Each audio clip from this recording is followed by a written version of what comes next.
말씀의 제목이 모범답안. 모든 문제에는 답이 있습니다. 하나님께서 우리의 삶에 이끌어 가시고 그 이끌어 가심에 직면했을 때 하나님의 은혜를 받는 모범답안도 성경에는 분명히 있습니다. 특별히 오전의 말씀처럼 그런 은혜를 온전히 누리고 깨닫기 위해서 오늘 여호사밧이 하나님 앞에 모범답안을 제출했고 하나님께서는 그 모범답안을 100점으로 여겨주시고 은혜를 베풀어 주시는 것을 함께 나누면서 우리의 삶에서 우리도 모든 문제 앞에서 하나님께서 모범답안으로 어렵지도 않은 그 모범답안으로 우리에게 주셨다는 것을 기억하고 또 그렇게 하나님 앞에 잘 제출해서 여호사밧과 같은 은혜를 받는 우리들의 삶이 되어야 할 것입니다. 세상의 사람들은 어려움이나 고통이나 아픔을 만나면 그 어려움과 아픔과 고통 때문에 힘들어합니다. 암담한 세상을 만나면 암담해합니다. 그것이 정상이죠. 그러나 우리들은 그 암담함 속에서 빛을 발견할 수 있는 사람들이어야 합니다. 희망을 붙들 수 있고 다시 한번 일어선다라는 것을 생각해 볼 수 있는 사람이어야 하죠. 그러려면 하나님의 은혜가 필요합니다. 또 하나님의 은혜를 받으려면 은혜 받을 만한 것을 해야 합니다.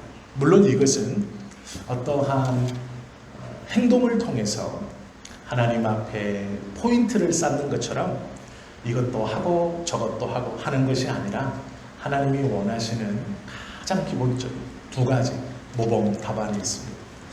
오늘 여호사밧은 그것을 하나님 앞에 제출했고 하나님은 그 여호사밧이 제출한 답을 모범답안, 즉 100점짜리로 채점하신 후에 여호사밧의 문제들을 해결해 주시는 것을 우리가 함께 보려고 합니다. 20장을 보시기 전에 역대하 19장에서 여호사밧은 이스라엘을 특별히 남유다를 개혁하려고 합니다. 여호사밧이 왕이 된 후에 하나님의 말씀으로 온 유다에 만연해 있던 이방의 우상들을 다 제하여버리고 온 유다 땅을 하나님의 거룩한 땅으로 다시 선포합니다. 이 땅은 하나님께서 우리에게 주신 땅이고 믿음의 조상들에게 믿음으로 허락하신 땅이고 우리가 믿음을 지킬 때 이 땅에서 하나님의 약속을 누릴 수 있다는 것을 선포하고 그것들을 위해서 땅을 정화하는 작업을 하고 또 선포하고 이 땅의 백성들에게 하나님을 의지하라 라고 말하면서 주님의 성전에 나와서 우리가 다시 예배를 회복하자 이렇게 말하고 있습니다. 그래서 다 흩어져 있던 그리고 방황하고 있는 레위 사람들을 다시 불러 모아 성전을 섬기게 하고 정화합니다. 그것이 19장입니다. 이렇게 하나님 앞에서 열심히 왕으로서 개혁을 합니다. 비록 나라는 두 개로 쪼개졌지만 여호사밧은 자기의 통치권이 미치는 남유다를 하나님 앞에 다시 한번 돌려놓자 노력합니다. 그런데 그때 한 소식이 들려옵니다. 그 여호사밧 당시에 가장 강력했던 이방 민족 중 하나인 모압 그리고 가나안 땅 중부에 있다가 이 이스라엘 백성으로 인해서 가나안 땅 중부에서 서부 사막 쪽으로 쫓겨나 지금 비옥한 땅에 있다가 그렇지 못한 땅으로 쫓겨나서 지키고 있는 호시탐탐 이스라엘 땅, 특별히 북이스라엘 쪽을 노리고 있는 암몬이 모압과 함께 협력해서 이스라엘에 쳐들어왔습니다. 정확히 말하면 남유다에 쳐들어왔습니다. 왜 그러냐면 남유다는 족속이 두 족속입니다. 유다 족속이 95%이고 하나는 작은 베냐민 일부만을 품고 있습니다. 그래서 이방인들이 보기에 11족속이 몰려있는 넓은 땅덩어리인 북이스라엘보다 남유다가 상대적으로 우리가 들어가서 약탈하고 노략하고 또 그 땅을 빼앗기가 쉽겠다라고 생각했습니다. 그래서 대부분의 전쟁은 북이스라엘에서도 벌어지지만 큰 전쟁들은 남유다에서 벌어집니다. 쫓겨났던 이방인들이 보기에 다시 빼앗아 차지할 수 있는 가능성이 굉장히 큰 곳이 이 하나의 족속으로 하나만 덩그러니 있는 것 같은 남유다. 이것이 생각하기에 정복하기 쉽겠다라고 생각했기 때문이죠.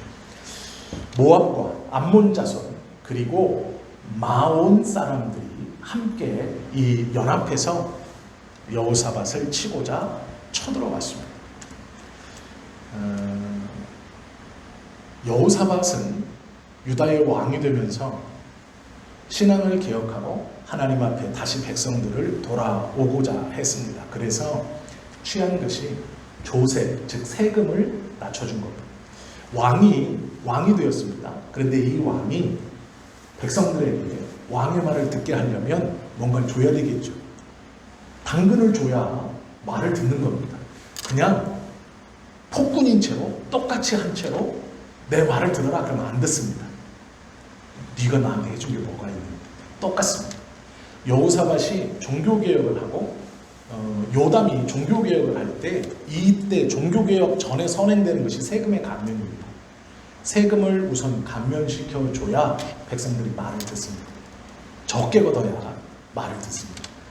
세금을 적게 걷는다는 것은 국력이 떨어진다는 얘기입니다.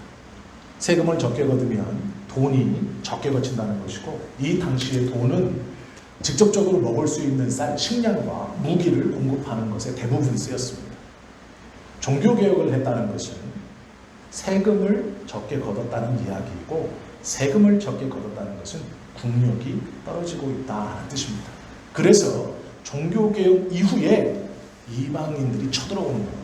그들이 볼 때 저들이 지금 세금을 적게 걷고 종교적인 것은 상관없고 세금을 적게 걷고 백성들이 세금을 적게 낸다라는 말을 들으면 곧 1년이나 2년 뒤 이제 저들의 국력이 조금씩 하락한다라는 뜻과도 같기 때문입니다. 이것이 여호사밧 시대에 모압과 암몬 그리고 이 마온 계곡에 있었던 사람들이 쳐들어온 이유입니다. 종교개혁을 했고 그것을 하려면 세금을 적게 걷어야 하고 세금을 적게 걷으면 국방력이 떨어지는 겁니다. 그러기에 이때다 싶어서 쳐들어갔습니다. 여호사밧은 이 세 도시국가, 정확히 말하면 두 도시국가와 한 족속을 막아낼 힘이 없었습니다. 사람이 어려움에 처하면, 아니 여호사밧과 같은 상황에 처하면 두 가지의 반응이 나타납니다. 하나는 너무 많은 적군으로 인해서 두려워 떨어 뒷걸음질 치거나, 또 하나는 이를 악물고 이래주구나 저래주구나 한번 해보자 하는 마음이죠. 하나는 뒷걸음질 치고 하나는 한번 악착같이 달려들어 싸워보자 라는 것이, 쥐어짜보자 하는 것이 이 여호사밧이 처한 일반적인 상황을, 이 상황을 해결해 나가는 방법이었을 것입니다. 이 두 가지 방법밖에 없습니다. 물러서거나 싸우거나. 있는 대로 돈을 걷어서 모압과 암몬 연합군에게 돈을 갖다 바치고 화친하자 하거나, 아니면 있는 대로 돈을 긁어 모아서 국방력을, 무기를 수입하고 갑옷을 바꾸고 식량을 사 모아서 한번 해보자 하는 두 가지 길밖에 없죠. 세상도 마찬가지죠. 어떠한 일을 만나면 물러서거나 맞서 싸우거나 두 가지입니다. 살아남기 위해서 물러서거나 살아남기 위해서 맞서 싸워야 하는 것이죠. 그런데 여호사밧은 특이한 일을 합니다. 이 두 가지를 둘 중에 하나를 해야 하는데 제3의 일을 하고 있습니다. 20장 3절 4절이죠. 여호사밧이 두려웠습니다. 무서웠습니다. 모압과 암몬 족속 그리고 마온 족속, 마온 계곡의 사람들이 쳐들어왔다 라는 이야기를 듣고 그가 두려워했습니다. 왜 두려워했냐? 쉽지 않기 때문입니다. 특별히 마온은 세일산이라고 예전에는 불렀는데요. 이 세일산 계곡에 있는 족속들을 개역개정에서는 이 마온이라고 표현했습니다. 그래서 제가 예전에는 모압, 암몬, 그리고 암몬에서 떨어져 나와 세일산에서 거주하는 요 거류민들, 예전에는 하나로 암몬이라고 불렀는데 이들을 분리하려 부르기 시작합니다. 왜냐하면 암몬과 이 세일산에서 거주하는 마온 족속은 믿는 신이 다릅니다. 그래서 떨어져 나왔어요.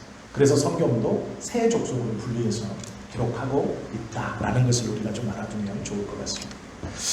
이 세 족속이 쳐들어왔을 때 여호사밧은 두려웠습니다. 너무 강대했고 군사수가 많았기 때문이죠.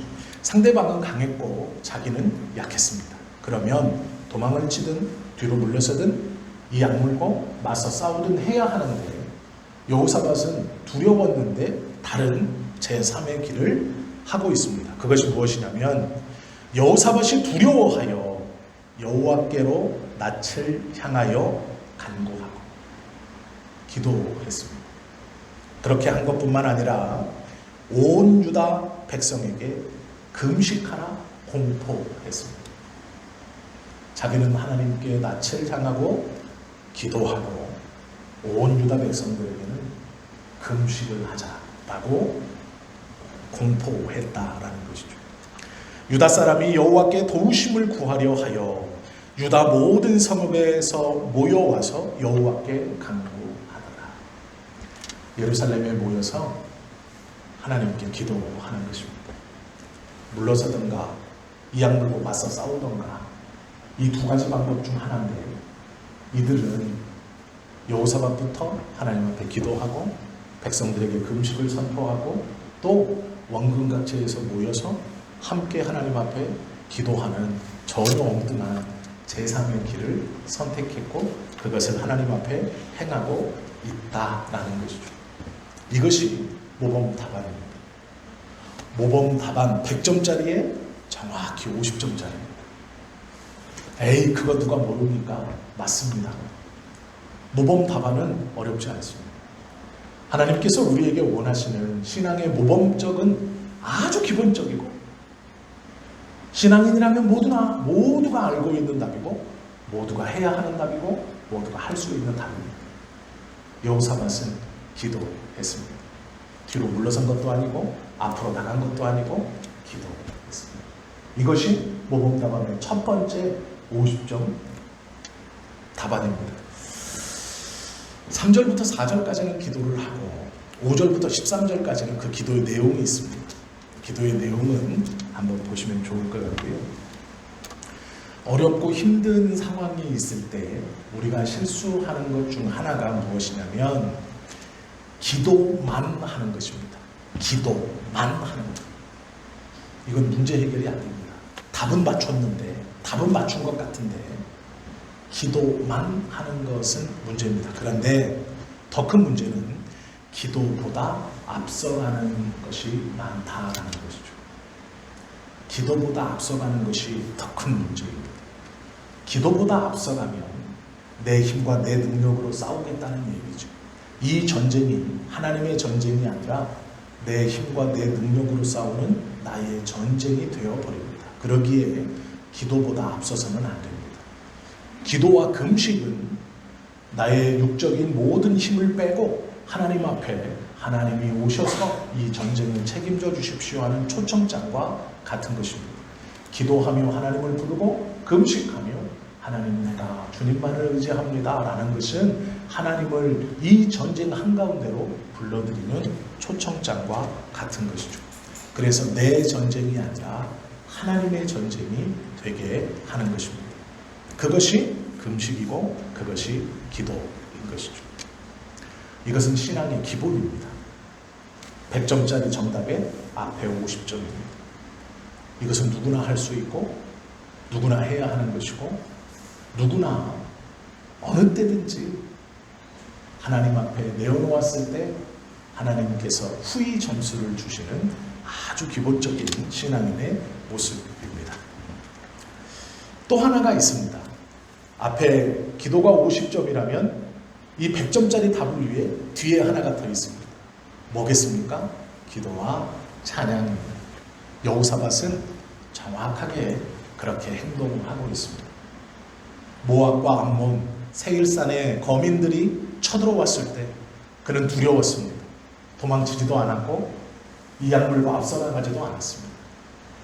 기도함으로 하나님을 부르고 금식하며 하나님을 초청하고 이 전쟁이 하나님의 전쟁이라는 것을 하나님 앞에 고백합니다. 싸워주십시오. 그리고 전쟁의 승패가 아직 결정되지도 않았고 전쟁이 벌어지지도 않았는데 하나님을 찬양하고 하나님을 찬송합니다. 그냥 하는 것이 아니에요.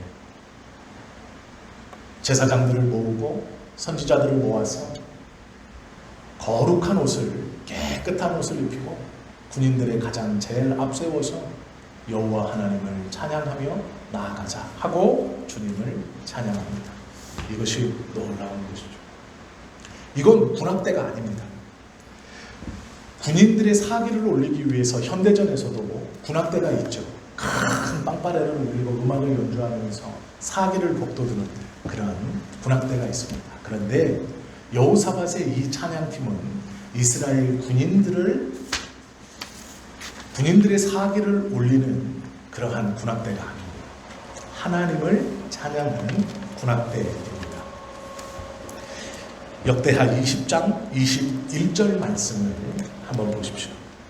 백성과 더불어 의논하고 노래하는 자들을 택하여 거룩한 예복을 입히고 군대 앞에서 행진하며 여호와를 찬송하여 이르기를 여호와께 감사하세 그의 인자하심이 영원하도다 하게 하였더니 라고 말씀합니다. 전쟁에 나가는데 군인들을 무섭게 무장시키거나 얼굴을 흉하게 칠해서 상대방으로 공포를 주게 하거나 아니면 군인들의 사기를 북돋는 군악대를 앞에 세우거나 옆에 세워서 악기를 연주하면서 큰 소리로 그렇게 하는 것이 아닙니다. 상대방이 볼 때는 참으로 우스운 그런 모습의 군대 행진입니다.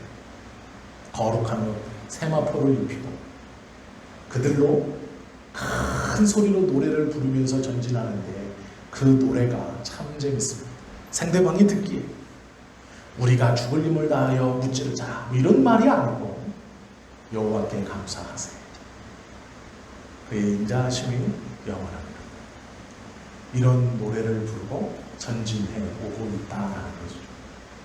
여호사밧은 군인들을 행진시키고 이제 모압과 암몬, 세일산의 거민들이 있는 그곳에서 전쟁을 대치하는 그곳에서 출정하며 그 앞에 진치며 하는 행동이 찬양대를 세우는 일입니다.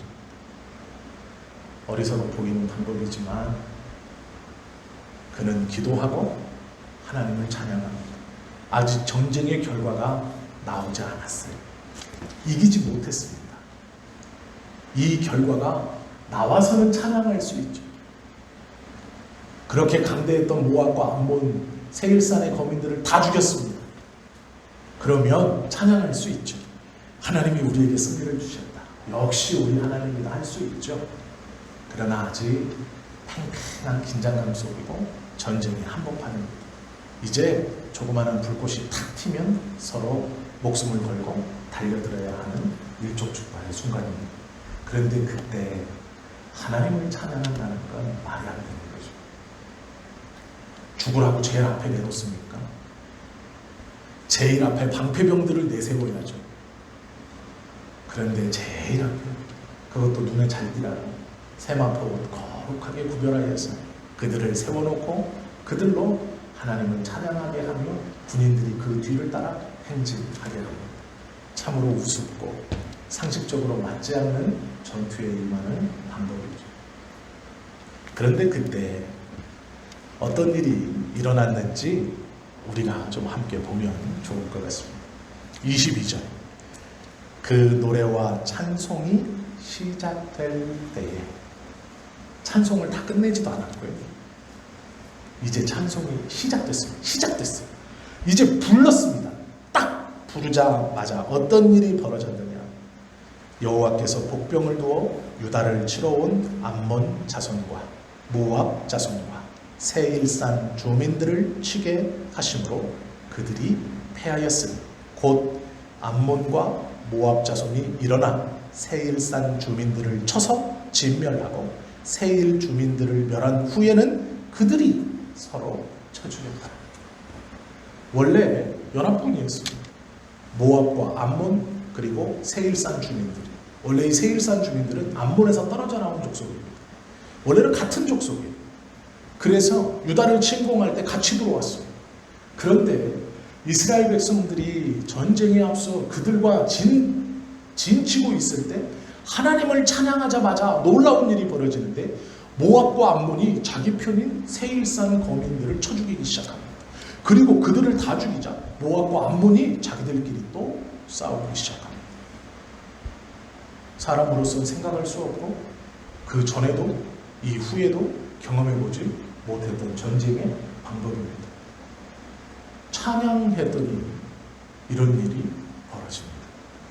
그리고 나서 그 뒤에 말씀을 읽어보면 전쟁의 전리품을 3일 동안 주웠다, 모았다.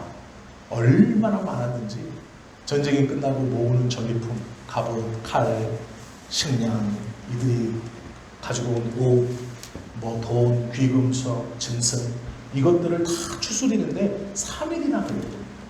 죽기만 하는 엄청난 양의 전리품을 가지고 돌아오는 것이죠. 아까 19장에서 어떤 말씀을 먼저 우리가 나누었습니까? 종교개혁을 했고 신앙의 개혁을 위해서는 주는 게 있어야 하고 그 주는 것의 대표적인 것은 세금을 감면시켜 주는 겁니다. 세금을 감면시켜 주면 국고 수입이 적기 때문에 군사력이 떨어집니다. 그러기에 이방민족은 군사력이 떨어진 것을 알고 들어왔습니다. 그런데 지금 하나님의 방법은 놀랍습니다. 기도와 찬송을 드렸을 때 그들을 물리쳐 주셨을 뿐 아니라 종교개혁을 한다고 떨어졌던 국고를 이 3일의 전리품을 통해 차고 넘치게 채워주시는 것이죠. 이것이 하나님의 은혜이고 이것이 하나님이 정답에 대해서 점수를 주시는 하나님의 점수를 매기는 방법입니다. 기도하는 것도 찬양하는 것도 다 알고 있죠. 누구나 할 수 있고 모두 해야 하는 두 가지 신앙의 기본적인 것입니다. 이 찬양을 드릴 때 우리가 한 가지만 조금 더 깊숙이 생각해 보아야 할 것이 있습니다. 그것이 무엇이냐면 기도하는데 금식이 붙어 있었던 것처럼 이 기도는 기도 딱 떨어져서 기도 이게 아니고 앞에 수식어가 하나 붙어 있습니다. 기도와 금식이 붙었다는 것은 요 앞에 기도 앞에 간절한이라는 것이 붙은 겁니다. 간절한 기도라는 것이고요. 찬양 우리가 그냥 단순히 알고 있는 어려움을 만날 때 찬양해야지 그래 하나님을 찬양하라고 했지 라는 그 찬양 맞습니다. 그런데 요 앞에도 수식어가 붙습니다. 간절한 찬양과 간절한 기도와 무슨 찬양인데 요 앞에 붙는 수식어가 선제적 찬양입니다. 우리는 성취적 찬양을 하려고 합니다. 성취 하나님이 뭔가 해주시면 나에게 이런 은혜를 베풀어 주신 하나님을 찬양합니다. 이렇게 나아가려고 합니다. 이게 성취적 찬양입니다. 우리가 좋아하는 것. 그런데 여호사밧이 한 찬양은 선제적 찬양입니다. 아직 결과가 없어요. 그러면 하나님께서 원하시는 모범답안 100점짜리는 뭐냐? 간절한 기도와 선제적 찬양입니다. 문제 앞에 하나님 간절히 기도하고 아직 그 문제가 해결되거나 어떤 결과가 내 눈에 내 손에 잡히지 않았지만 은혜의 하나님을 미리 노래하는 것, 그 은혜의 하나님을 미리 찬양하는 것, 이 두 가지가 100점짜리 모범 답안입니다. 누구나 할 수 있고 누구든 해야 되는 것이죠. 간절한 기도와 선제적 찬양은 하나님께서 우리의 삶에 부딪히는 모든 문제에서 받기 원하시는 모범 답안입니다. 어렵지 않죠? 간절한 기도, 선제적 찬양. 이렇게 제출하면 100점이라고 해주십니다. 여호사밧은 두려웠지만 위기 가운데 이 두 가지 간절한 기도와 선제적 찬양을 가지고 하나님 앞에 나아갔고 하나님은 이것을 100점이라고 해주셨습니다. 그리고 생각지도 못했던 그 엷은 국고의 채움도 허락해 주셨죠.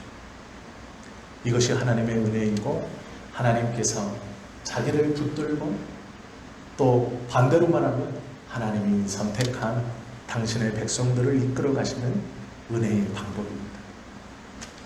하나님의 응답이 없다고, 하나님의 은혜가 부족하다고 그렇게 다른 사람과 비교하기 전에 가만히 한번 돌아보십시오. 내가 간절한 기도가 있습니까? 그냥 기도 아닙니다. 간절한 기도가 있어요.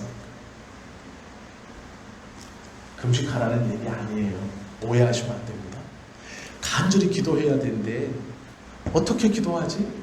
금식하면 된대. 아니요. 그런 말씀이 아니에요. 여기서의 간절한 기도는 마음입니다. 마음. 하나님을 초청하는 간절함, 하나님께 맡기는 간절함. 나는 해결할 수 없으니 하나님, 이것은 내 삶의 문제, 내가 해결할 수 있는 문제가 아니고 하나님이 오셔서 하나님이 간섭하시고 하나님이 해결시켜 주셔야 되는 간절함, 그 간절함이 있는 기도. 그리고 문제의 해결이나 어떤 결과가 짐작되고 내 눈앞에 이제 한 90% 다 되어서 이제는 이런 것이 아니라 아무것도 보이지 않는다. 저 수많은 모압과 암몬 족속이 진을 치고 눈앞에 있는 그 상황에서 내가 한 지파, 11지파는 위로 올라가 명함 왕에게 생겼는데 지금 쳐다도 안 보지만 한 지파, 그리고 베냐민 일부, 그것도 거의 망하게 생겨서 군사도 없습니다. 이 지파는 그냥 한 지파예요.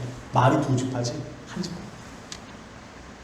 그들만을 데리고 전쟁터에 나갈 때 어쩌면 95%가 패배하는, 100% 패배하는 이 전쟁에 나아갈 때 먼저 하나님을 찬양하는, 에이 질 텐데 그래 내가 뒤로 빠져서 기도하고 있지. 아니에요.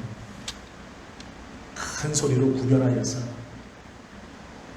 이길 수 없을 것 같은 전쟁 제일 앞에 찬양대를 내세우고 그 찬양대를 구별하고 그 찬양대가 이 전쟁이 하나님의 전쟁임을 선언하게 하는 이 놀라운 행위가 하나님 보시기에 100점이 있습니다. 여호사밧이 내민 이 두 가지의 간절한 기도와 선제적 찬양은 모범 답안이 있습니다. 이 이야기를 읽으면 가슴이 뜁니다. 왜 가슴이 뛸까요? 모범 답안을 알았으니까 그대로 나도 써서 내면 되죠.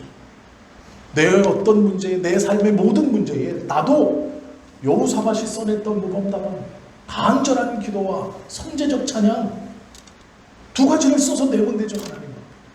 그러면 여호사밧처럼 그 문제에 대한 정답을 하나님 앞에 냈으니 하나님이 여호사밧처럼 채점해 주실 것입니다. 그것을 아니 가슴이 뛰죠. 그것을 아니 감사할 수 있죠. 어떠한 문제를 만났는가가 중요한 것이 아니고요. 그 문제 앞에 어떻게 대처하는가가 중요합니다. 어떻게 그 문제와 맞서고 있는가가 중요합니다. 모압이 찾아오고 그 다음에 암몬이 찾아오고 그 다음에 세일산 족속들이 아니요.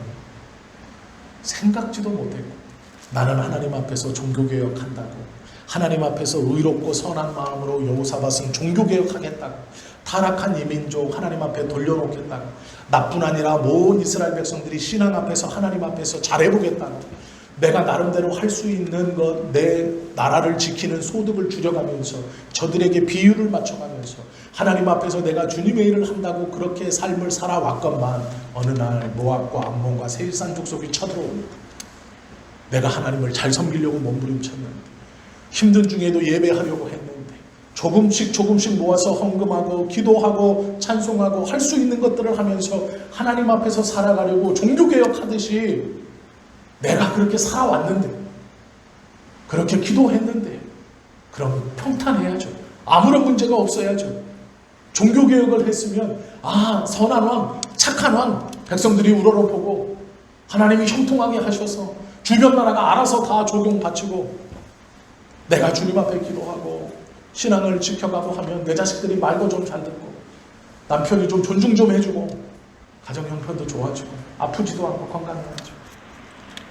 열심히 하는데 몸은 아프고 다치고 기도의 응답도 없는 것 같고 막막한 이 문제 앞에서 물러설 수도 있고 이 약물고 될 대로 되라 튀어나갈 수도 있습니다.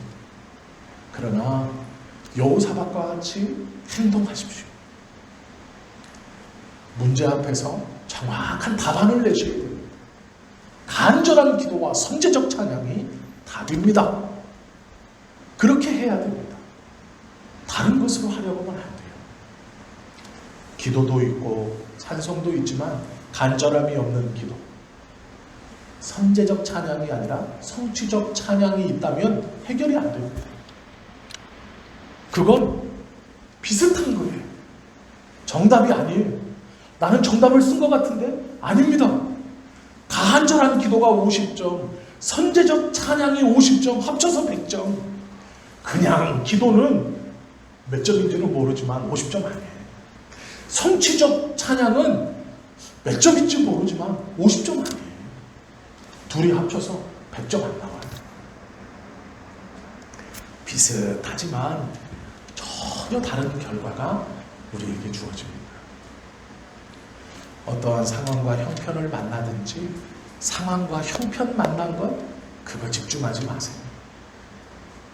그 형편을 만났을 때 내가 하나님 앞에 어떻게 나아가냐가 중요합니다. 그것에 집중하세요.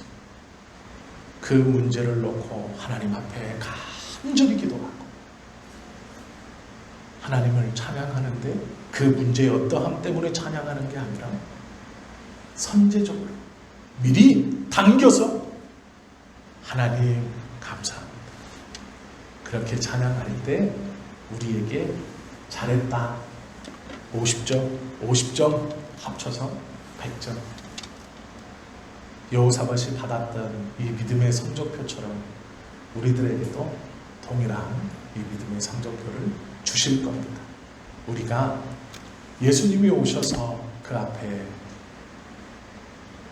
단독자로서 주님이 우리에게 성적표 딱 주실 때 우리 모두가 다 100점짜리 성적표를 받아 누리는, 그래서 기쁨 가운데 하나님의 나라에 감사함으로 들어가시는 저와 여러분 모두가 되시기를 예수님의 이름으로 축원합니다. 기도드립니다.